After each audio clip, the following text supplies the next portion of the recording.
কারে দায়ী করবেন? এখন তো আপনারা ক্ষমতায়, আপনাদের পছন্দের সরকার ক্ষমতায়, তাই না?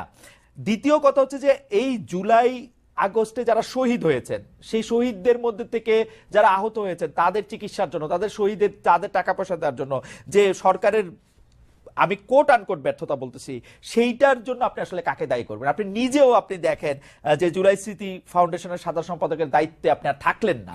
কারণ হচ্ছে যে এই পুরো ব্যাপারটা যদি আপনি বলেন, যেই দুইটা বিষয় নিয়ে আপনি আসলে দায়ী করতেছেন যে আওয়ামী লীগের বিচার হচ্ছে না, শহীদদের বা আহতদের ইয়া পাচ্ছে না, তার জন্য আপনি দায়ীটা করবেন কারে আসলে, নিজের ছাড়া? দেখুন, এই জায়গায় হচ্ছে না, যেখানে আমার নিজের দায় আছে, আমার নিজের দায়ও সেখানে স্বীকার করতে কোনো সমস্যা নেই। কিন্তু সবচেয়ে বড় কথা হচ্ছে, আমরা আমাদের জায়গা থেকে যে জিনিসটা মনে হয়েছে সেটা হচ্ছে, বর্তমানে অন্তর্বর্তীকালীন সরকারে খুব স্বাভাবিকভাবে যখন এখানে উপদেষ্টা নির্ধারণ করা হয়, বিভিন্ন দলের মতের, বিভিন্ন স্টেক হোল্ডারের সাজেশন দেওয়া হয়, সবাই সবার জায়গা থেকে এই যে মানুষগুলোর নাম সাজেশন করেছিল যারা এখন রয়েছে উপদেষ্টা পরিষদে, সবাইকে হয়তো এরকম মনে করা হয়েছিল যে এই মানুষগুলো তাদের জায়গায় স্ব কর্মক্ষেত্রে এই মানুষগুলো ভালো এবং তাদেরকে এখানে সাজেস্ট করা হয়। কিন্তু আমার জায়গা থেকে, আমার ব্যক্তিগত জায়গা থেকে মনে হচ্ছে এখন যারা আমাদের এই জায়গায় উপদেষ্টা পরিষদে রয়েছেন, অনেকের ক্ষেত্রে এই জিনিসটা খাটে। তারা হয়তো মনে করছেন যে বাংলাদেশের যে মানুষ যারা রয়েছে তারা হয়তো হয় তাদের মতোই সবাই ভালো, না হয় তারা মনে করছেন যে এই মানুষগুলো খুব দ্রুত ভালো হয়ে যাবে, একটা সুযোগ দিয়ে দেখি।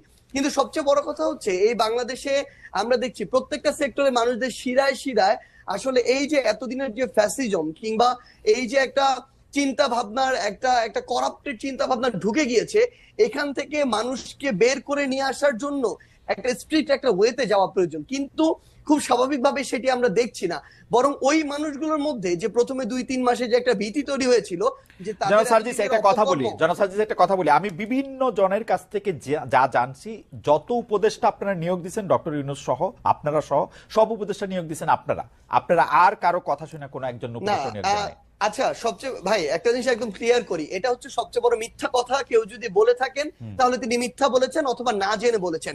এখানে বিএনপি তাদের সরাসরি তাদের মত ছিল, তাদের সাজেশন ছিল, জামায়াতের মত ছিল, তাদের সাজেশন ছিল, অন্যান্য রাজনৈতিক দলগুলোর জায়গা থেকে নামের সাজেশন ছিল, বাংলাদেশ সেনাবাহিনীর পক্ষ থেকে সাজেশন ছিল, শিক্ষার্থীদের পক্ষ থেকে সাজেশন ছিল, সিভিল সোসাইটির পক্ষ থেকে সাজেশন ছিল। আমরা শুনছি শুধু আপনাদের সাজেশন নেওয়া হয়েছে, আর কারো সাজেশন নেওয়া হয় নাই ভাই। এবং সবচেয়ে বড় কথা, ইভেন এখানে প্রফেসর ডক্টর মোহাম্মদ ইউনূস যখন তাকে প্রধান উপদেষ্টা হিসেবে আমরা আমাদের জায়গা থেকে প্রস্তাব করি এবং তিনি সেখানে পজিটিভ একটি রেসপন্স করেন, তখন তার জায়গা থেকেও সাজেশন ছিল এরকম যে আমি এই পরিষদটাকে যদি কন্টিনিউ করতে চাই, এখানে আরো 2-3 জন এই মানুষকে প্রয়োজন এই জায়গাগুলোতে উপদেষ্টা পদে।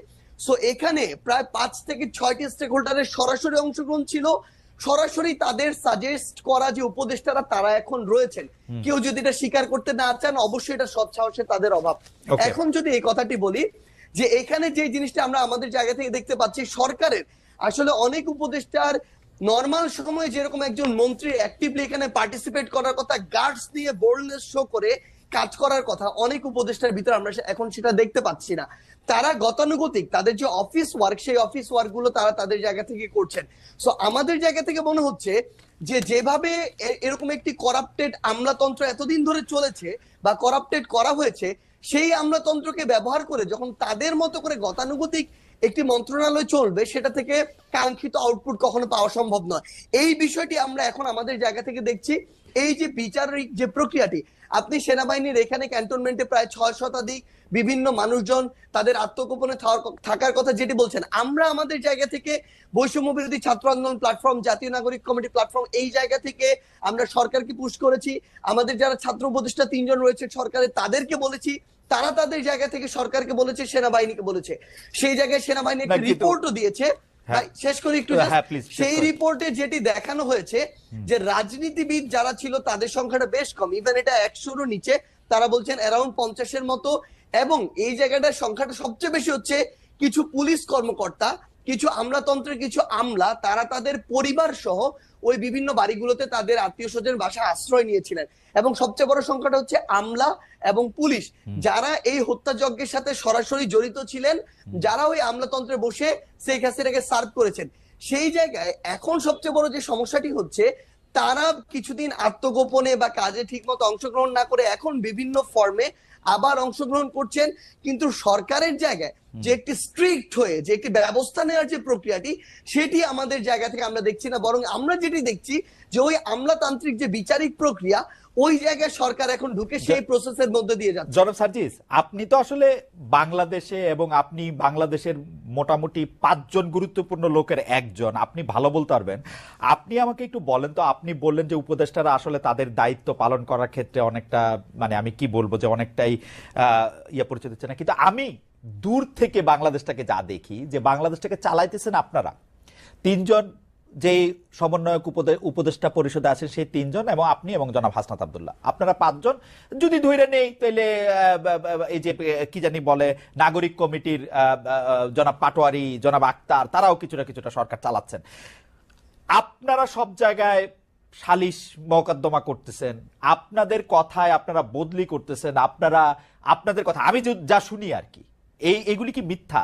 মানে উপদেষ্টাদের মধ্যেও অনেকে এইটি দেখতেছেন যে আপনারা যেটা বলতেছেন, আপনারা যেদিকে যাইতেছেন দেশটা সেদিকেই যাচ্ছে। ব্যাপারটা এরকম না? মানে আমরা জাস্ট আপনাকে একটা জিনিস বলি ভাই, মানে এই মুহূর্তে সবচেয়ে বড় সমস্যাটা যে জায়গাটাতে হয়েছে সেটা হইতেছে এই আমরা আসলে এই অভ্যুত্থানের সামনের সারিতে থাকার কারণে মানুষের এক্সপেকটেশনের কেন্দ্রবিন্দু হয়ে গেছে অল্প কিছু মানুষ, এবং এই জায়গাটাতে আমাদের এঙ্গেজমেন্টের জায়গা। যেমন আজকে যদি দেখেন, আমার শহীদ পরিবার আজকে তাদের দ্রুত বিচারিক এই প্রক্রিয়ার জন্য তারা শাহবাগে আজকে অবস্থান করলো। এই শহীদ পরিবারের সাথে আমাদের গিয়ে কথা বলতে হয়, তাদের হয়ে কথা বলতে হয়, দ্রুত যেন বিচারিক প্রক্রিয়াটা, অর্থাৎ সরকারের একটা অংশ হয়ে আমাদেরকে আবার এই মানুষগুলো লং টার্ম সাস্টেইনের জন্য বাংলাদেশের এই যে মানুষগুলো, তরুণ প্রজন্ম যারা নতুন করে চিন্তা করছে, স্বপ্ন দেখছে, এই অভ্যুত্থানের স্পিডটাকে আমরা যদি ধারণ করতে চাই, আমাদের ওইরকম একটা পলিটিক্যাল প্ল্যাটফর্ম প্রয়োজন, যেটা থেকে আমরা নতুন করে এই স্বপ্নটা ক্যারি করা আমাদের বেস্ট ট্রাই করব। সেখানে আমাদের সময় দিতে হচ্ছে। আমাদের জায়গা থেকে আমাদের প্রত্যেকটা জেলা উপজেলা গিয়ে আমাদের যে নিজেদের যে প্ল্যাটফর্মগুলো সেগুলো গুছাতে হচ্ছে। এরপরে আমাদের যারা উপদেষ্টা রয়েছেন তাদের সাথে আমাদের যারা প্রতিনিধি সরকারে রয়েছেন, তারা যখন সরকারে থাকেন উপদেষ্টা, কিন্তু তাদের সাথে আমাদের একটা আলাদা কমিউনিকেশন অবশ্যই থাকবে, কারণ ফিল্ডের অবজারভেশনটা আমাদের তাদেরকে দিতে হবে, তাদের সাথেও আমাদের গভর্নমেন্টের ওই রেসপন্সটা তাদের থেকে নিতে হবে। সো এই যে প্রত্যেকটা বিষয় যদি দেখেন, প্রত্যেকটা বিষয়ে আমরা আমাদের জায়গা থেকে এগুলো বিভিন্ন ভাবে জনগণের এক্সপেকটেশন অনুযায়ী আমাদের কথা বলতে। একটু শেষ করি ভাই, কিন্তু আপনি যে জিনিসটা বললেন, এই যে সালিশের কথাটা বললেন, আজকে শাহবাগে আমার শহীদ পরিবার বসেছে, সেখানে তারা এক্সপেক্ট করে যাদের নেতৃত্বে অভ্যুত্থানে হয়েছে, আন্দোলনটি হয়েছে, তাদের কেউ একজন কথা বলুক, সেখানে যেতে হয়। আজকে যখন আমার আহতরা কোথায় বসে সেখানে যেতে হয়, সেটা তো অবশ্যই যাবেন সার্জিস, সেটা তো অবশ্যই যাবেন। আমি বলি আপনারা কি ফোন করে এসপি বদল করেন বা সচিব? একটা জিনিস বলি, হ্যাঁ, সচিব নিয়োগে তদবির দেন।